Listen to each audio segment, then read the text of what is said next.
Your organization has been on the ground providing aid over the past week and a half. Can you tell us a little bit about what you've been doing since we last spoke? Sure. Well, from day one, what we recognized was that the responders turned into the victims. And so the fellowship has been on the ground creating systems that are now, thank God, operating. So from day one, we had our soup kitchens working 24 hours a day and volunteers in each city bringing the meals and water to the elderly and the children in bomb shelters. We've been working with the first responders. Many of their gear was completely destroyed in the initial attacks. There were uh, ambulances that were taken to the Gaza Strip. There were first responders who were killed. And so we've been replenishing that gear with bulletproof vests distributed to every first responder, including the firefighters, and basically just being there on the ground to identify the needs in real time and create systems where those needs are being met immediately. So for the past 10 days, it's felt kind of like the fellowship was operating in this independent bubble as everyone was trying to assess what the needs were and how they would get the aid there. We were already running on the ground, meeting those needs. And finally, now, thank God, it feels like the local government system and other organizations are here to provide that help as well. So we're partnering with all of them to get as many people as possible the help that they need. And one of the areas that really it's heartbreaking but amazing where you were serving is where the bodies were being identified, where families were going. I know that you were serving there, providing resources, a place for families to even sit down and talk and emotionally just get the support that they need. And you posted a photo on Facebook that was incredibly moving. It was a photo of a rainbow appearing over that area. I would love for you to just talk about that a little bit, maybe the peace that that brought to you. Yeah, well, Billy, that's actually still operating as we speak and have this interview, and will be for the next few days. We, together with the Homefront Command, were prepared for 2 full weeks, day and night, to be there to provide that support to the families who are there identifying their loved ones' bodies. And when you hear the stories from there, it's something even just to imagine is sometimes too heartbreaking. For example, there was a mother with her 10-year-old daughter who was at we set up a tent with mattresses and chairs and food and snacks and emotional support. At every minute, we have at least two volunteers there just to talk to the families who are in mourning and going through such a hard time. And so the fellowship volunteers were helping for 5 days that this mother and 10-year-old daughter were at the tent. The mother said, I am not leaving until I identify my husband.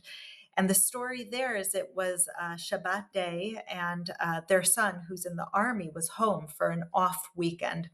And he heard that his base was under fire. And so he said, I have to go and help protect them. And as any good parent would do, the father said, you're not taking public transportation. I'm driving you there.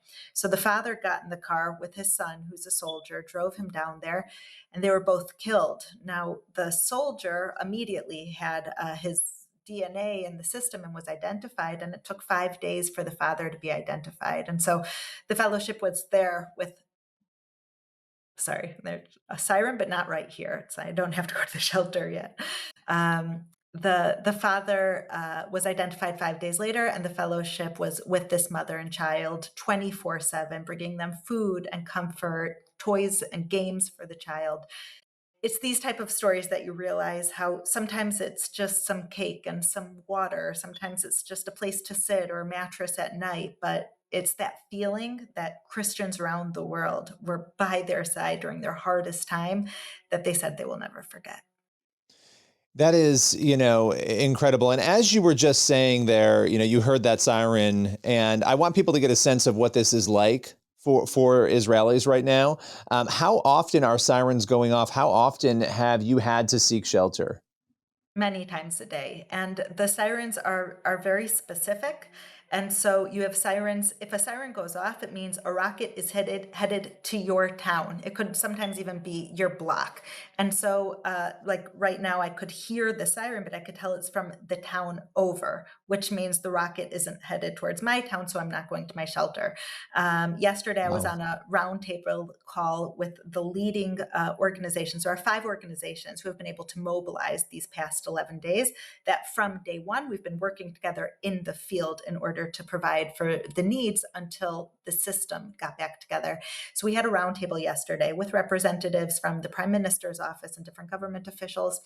And we were all over Israel at different locations on Zoom. And at one point, we went from being 16 people to being 4 people because everyone had to go to their shelters.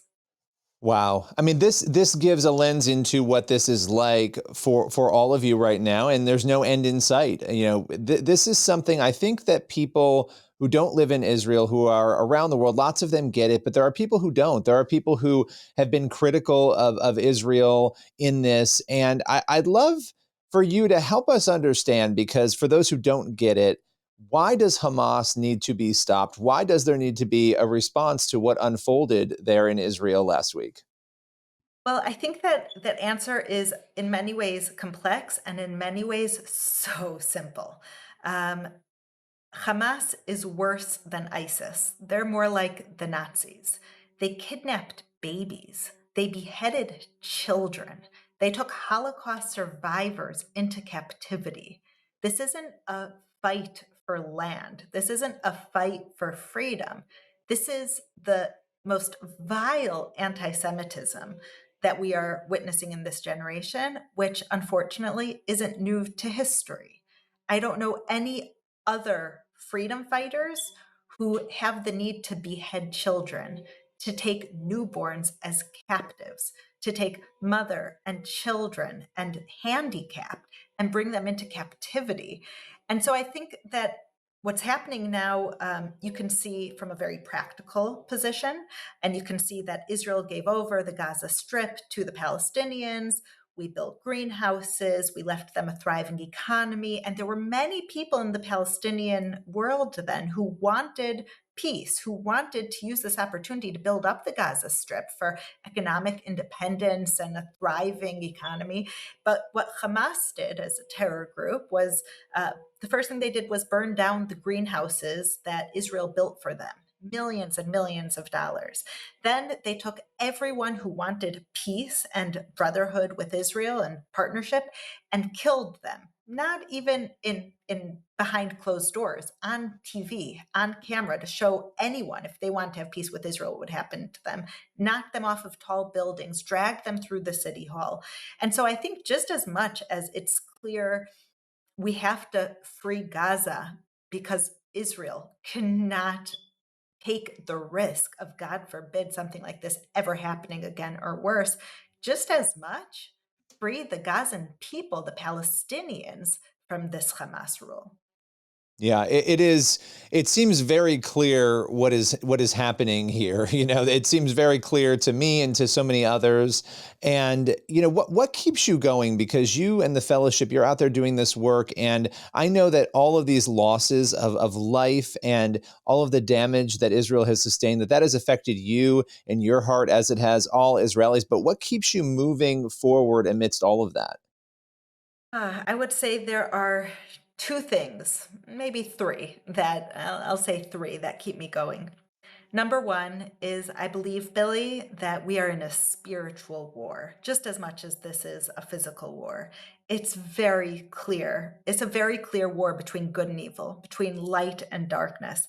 I've seen so many Arabs in Israel. Israel is 21% non Jews, many Arabs, many Bedouins, many Druze, many Muslims, and they say, suddenly it's clear to me, I don't want to live under their rule. Suddenly it's clear to me, this isn't about land or freeing Palestine. This is about good versus bad, light versus darkness. And so the fact, as a granddaughter and daughter in law of Holocaust survivors, my grandfather was born in Germany, my father in law was born in Eastern Europe, all their families killed.